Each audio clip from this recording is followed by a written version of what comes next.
13장 1절에서 14절 제가 먼저 교독합니다. 다윗이 천부장과 백부장 곧 모든 지휘관과 더불어 의논하고 다윗이 이스라엘의 온 회중에게 이르되 만일 너희가 좋게 여기고 또 우리의 하나님 여호와께로 말미암았으면 우리가 이스라엘 온 땅에 남아 있는 우리 형제와 또 처원에 딸린 성읍에 사는 제사장과 레위 사람들에게 전령을 보내 그들을 우리에게로 모이게 하고 우리가 우리 하나님의 궤를 우리에게로 옮겨오자. 사울 때에는 우리가 궤 앞에서 묻지 아니하였느니라 하매 뭇 백성의 눈이 이 일을 좋게 여김으로 온 회중이 그대로 행하겠다 한지라. 이에 다윗이 애굽의 시올 시내에서부터 하맛 어기까지 온 이스라엘을 불러 모으고 기럇여아림에서부터 하나님의 궤를 메어 오고자 할세. 다윗이 온 이스라엘을 거느리고 바알라 곧 유다에 속한 기럇 여아림에 올라가서 여호와 하나님의 궤를 메어 오려 하니 이는 여호와께서 두 그룹 사이에 계심으로 그러한 이름으로 일컬음을 받았더라. 하나님의 궤를 새 수레에 싣고 아비나답의 집에서 나오는데 우사와 아히오는 수레를 몰며 다윗과 이스라엘 온 무리는 하나님 앞에서 힘을 다하여 뛰놀며 노래하며 수금과 비파와 소고와 제금과 나팔로 연주하니라. 기돈의 타작마당에 이르러서는 소들이 뛰므로 우사가 손을 펴서 궤를 붙들었더니 우사가 손을 펴서 궤를 붙듦으로 말미암아 여호와께서 진노하사 치심에 그가 거기 하나님 앞에서 죽으니라. 여호와께서 우사의 몸을 찢으셨으므로 다윗이 노하여 그곳을 베레스 우사라 부르니 그 이름이 오늘까지 이르니라. 그날에 다윗이 여 하나님을 두려워하여 이르되 내가 어떻게 하나님의 궤를 내 곳으로 오게 하리요 하고 다윗이 궤를 옮겨 자기가 있는 다윗성으로 메어 드리지 못하고 그 대신 가드 사람 오벳에돔의 집으로 메어 가니라. 하나님의 궤가 오벳에돔의 집에서 그의 가족과 함께 석 달을 있으니라.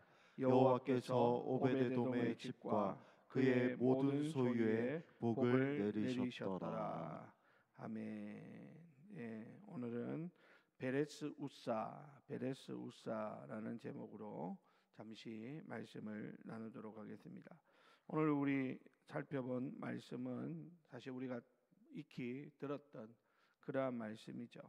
오늘 본문에 보면 다윗 왕이 하나님의 궤를 옮기려다가 겪게 되는 비극적인 사건을 우리가 마주하게 됩니다.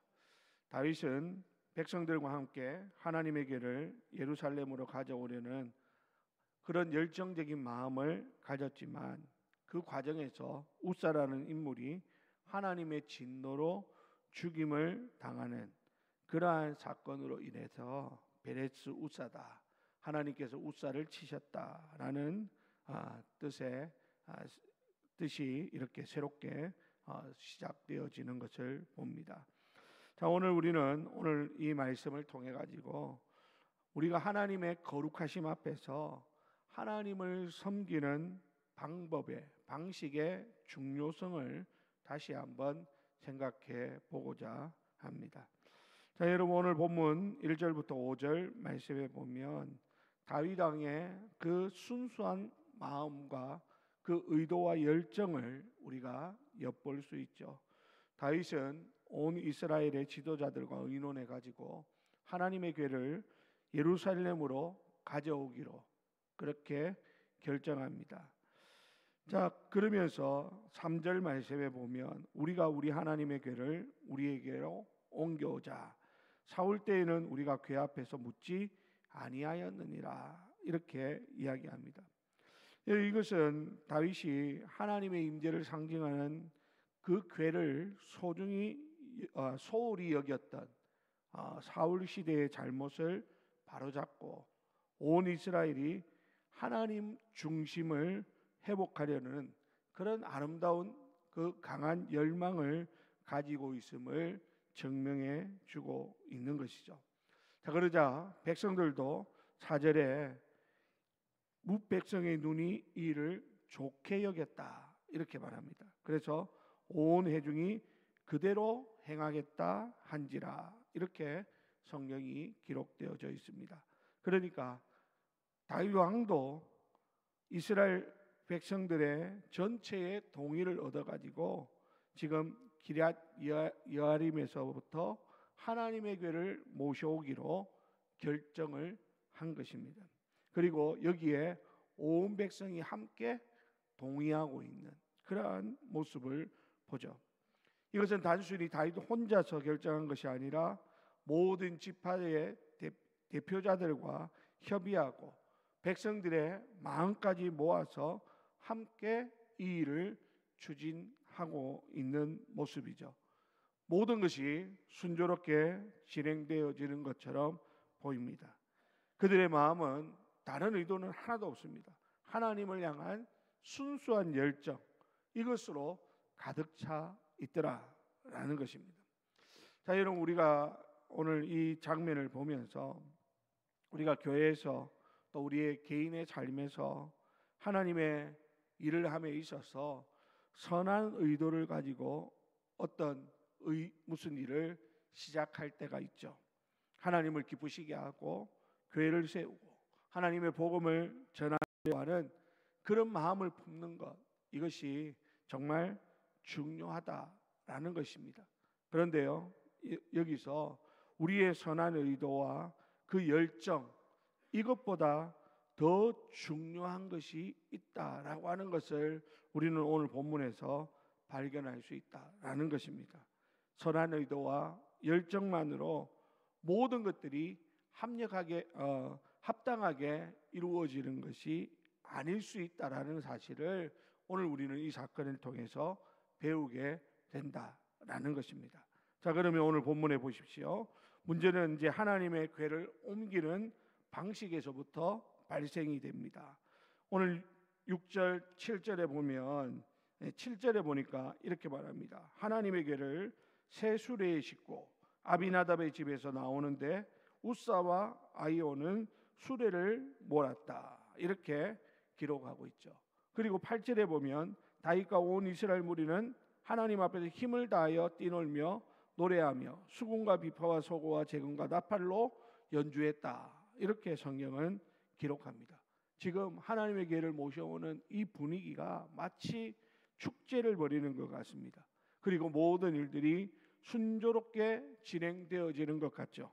자, 그런데 여러분, 오늘 9절, 10절 말씀해 보면 비극적인 사건이 발생하더라는 것입니다. 자, 오늘 9절, 10절 다 같이 한번 읽어볼까요? 시작. 기돈의 타작마당에 이르러서는 소들이 뛰므로 우사가 손을 펴서 궤를 붙들었더니 우사가 손을 펴서 궤를 붙듦으로 말미암아 여호와께서 진노하사 치심에 그가 거기 하나님 앞에서 죽으니라. 자, 여기 보십시오. 지금 오늘 이 어떤 일이 벌어지고 있습니까? 지금 하나님의 궤를 새 수레에 싣고 지금 이 수레를 몰고 백성들은 왕과 함께 그 앞에서 즐거워하면서 노래합니다. 수금과 비파와 소고와 재금과 나팔로 연주하면서 축제 분위기를 만들고 있습니다. 그런데 그러는 가운데 어찌된 일인지 소들이 뛰었다라는 거죠.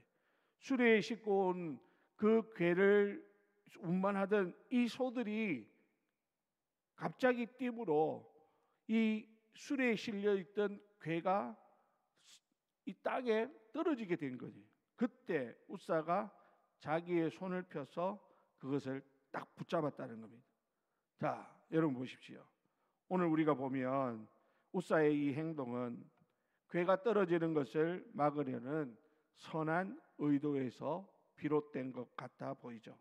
자, 그런데 여러분, 레위기 10장과 민수기 4장을 비롯한 율법의 규례를 살펴보면 하나님의 궤는 반드시 레위인 중에서도 고앗 자손이 어깨에 메고 운반하도록 했습니다.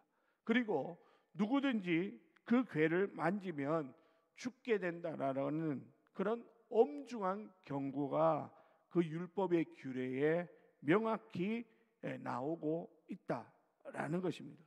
그런데 오늘 이스라엘 백성들은 지금 어떻게 하고 있습니까? 하나님에게를 모셔오겠다라고 하는 이 선한 마음은 충분히 우리가 알겠는데, 지금 그들이 하나님에게를 운반하는 방법이 뭐냐면 블레셋 사람들이 수레의 궤를 싣고 왔던 그 방식을 모방하고 있더라라고 하는 것이죠. 블레셋 사람들은 하나님을 모르는 이방인들이었기에 하나님께서는 그들의 무지를 용납했는지 모르겠습니다만은 하나님의 백성인 이스라엘 백성들은 적어도 하나님의 명령을 따라야 하는 것이죠. 우사가 궤를 붙드는 행위는 하나님의 거룩하심과 율법의 권위를 무시한 그런 행위로 간주되고 있습니다. 그래서 그 결과 베레스 우사, 하나님께서 우사를 치셨다라는 이런 비극적인 결말을 맞이하게 되더라라고 하는 것입니다. 여러분, 오늘 우리는 이 사건을 보면서 중요한 한 가지 사실을 기억하기를 바랍니다. 아무리 좋은 의도를 가지고 하나님을 섬긴다 할지라도 그 방식이 하나님의 말씀에 합당하지 않다면 오히려 하나님의 진노를 살 수 있다라는 것입니다. 하나님은 거룩하신 분이시기에 그분을 섬기는 일에 우리는 그분의 방식과 그분의 질서가 중요하다라는 것입니다. 교회의 모든 사역과 우리의 개인적인 신앙생활에서도 마찬가지죠. 우리의 생각과 우리의 경험, 예전에 우리가 어떻게 했는데 이것을 앞세우기보다 하나님의 말씀이 무엇을 요구하는지 우리는 항상 그것을 묻고 또 거기에 순종하는 그런 태도가 더 중요함을 오늘 우리는 이 본문을 통해서 깨달을 수 있다라고 하는 사실입니다. 자, 여러분, 그런데 여러분 오늘 본문에 보면 이제 우사가 죽음으로 인해 가지고 다윗은 큰 충격을 받습니다. 그리고 두려워하죠. 그래서 11절 12절에 보면 여호와께서 우사의 몸을 찢으셨으므로 다윗이 노하여 그곳을 베레스 우사라 부르니 그 이름이 오늘날까지 이르니라. 그날에 다윗이 하나님을 두려워하여 이르되 내가 어떻게 하나님의 궤를 내 곳으로 오게 하리요. 이렇게 하면서 다윗은 하나님을 향한 자신의 열정이 비극적인 결과로 이어지자 그는 아주 혼란스러운 겁니다. 심지어 두려움에 사로잡힙니다. 결국 어떻게 합니까? 하나님의 궤를 자신의 성으로 가져오는 것을 포기하죠. 그리고 가드 사람 오벳 에돔의 집으로 옮겨 놓습니다. 자, 그런데 여러분 여기서 놀라운 일이 일어납니다. 14절 우리 다 같이 읽겠습니다. 시작. 하나님의 궤가 오벳에돔의 집에서 그의 가족과 함께 석 달을 있으니라. 여호와께서 오벳에돔의 집과 그의 모든 소유에 복을 내리셨더라. 아멘. 자, 보십시오. 하나님의 궤가 오벳에돔의 집에 석 달을 머물게 되는데 그로 인해서 오벳에돔의 집과 그의 모든 소유가 복을 받게 되었다라는 것이죠. 여러분, 오벳에돔은 하나님의 궤를 자신의 집에 모시는 것을 두려워하지 않고 하나님의 말씀대로 아마 성실하게 섬겼을 것입니다. 그의 순종과 경외함이 하나님의 복을 불러오더라라는 것입니다.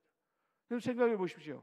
지금 당장 바로 앞에서 어떤 사건이 벌어졌습니까? 하나님의 궤를 잘못 다뤄가지고 죽는 그런 끔찍한 사건이 일어났습니다. 그러면 오벳에돔 같으면, 제가 오벳에돔이라면 우리 집에 그것을 모시는 것을 두려워했을 것입니다. 하지만 오벳에돔은 그렇게 하지 않습니다. 오히려 하나님의 궤가 함부로 다뤄지는 것을 그는 오히려 더 염려하면서 아마 그는 더 하나님의 말씀을 따라서 순종하고 이것을 두려워하는 마음으로, 경외하는 마음으로 이 하나님의 궤를 모시는 일에 자원했을 것입니다. 그랬더니 하나님께서 그 가정에 복을 주시더라라고 하는 사실입니다. 사랑하는 우리 성도 여러분, 오늘 우리가 하나님의 교회에서 또 우리의 삶의 여러 영역에서 우리는 선한 의도를 가지고 하나님의 일을 한다 이렇게 했지만 잘못된 방식이나 그런 것에 젖어서 우리가 실수하고 있는 일은 없는지 우리는 항상 돌아보아야 되겠습니다. 내가 옳다고 생각하는 방식대로 밀어붙이다가 하나님의 마음을 아프게 하거나 공동체에 어려움을 주는 일은 없는지 우리가 항상 우리 스스로를 돌아보는 그런 기회로 삼을 수 있기를 바랍니다. 오늘 이 베레스 우사 사건은 우리에게 하나님의 거룩하심 그리고 하나님을 섬기는 방식의 중요성을 다시 한번 일깨워주는 그런 사건이라고 할 수 있는 것입니다. 자, 여러분, 오늘 우리가 이 새벽에 우리에게 주어진 사명과 직분, 여러분 다시 한번 하나님 앞에서 점검해 보시기를 바랍니다. 우리의 섬김이 하나님의 말씀에 합당한지, 하나님의 말씀이 아니라 내 편의와 세상적인 방식을 내가 따르고 있는지 잘 돌아보면서 오히려 우리는 오베데돔처럼 하나님의 말씀에 순종하고 겸손히 그분을 경외하며 섬기는 가운데 우리의 삶에 그리고 우리의 교회 공동체 위에 하나님께서 부어주시는 놀라운 복을 날마다 경험하는 그런 은혜가 있기를 주님의 이름으로 부탁을 드립니다. 하나님을 섬기는 것이 우리에게 복이다라는 것을 알고 우리가 하나님의 뜻 가운데 하나님 말씀대로 겸손히 잘 섬겨서 오늘 저와 여러분 모두가 하나님 앞에서 복받는 인생 되시기를 주님의 이름으로 축원합니다. 기도하겠습니다.